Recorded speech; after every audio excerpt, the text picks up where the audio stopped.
అది నాకు వైకుంఠ వాళ్ళు ఏమంటున్నాడు అన్నయ్య శంకరుడా నాకు శూల చాలా తప్పులు అవుతున్నాయి నాకు కూడా ఉచితం కావాలి సరే తీసుకొస్తున్నాను అప్పుడు పరమాత్మలో గల శంకరుడు చేతుల గంట చెంక పట్టుకొని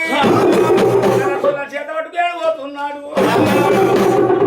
వాళ్ళది ఉండేటి దేవలోకమాట దేవలోకం అటువంటి ప్రతిపాలన చేసేవాడు తండ్రి దేవేంద్రుడు తల్లి దేవకమ్మ అలా గర్భాన్ని జన్మించిన వారు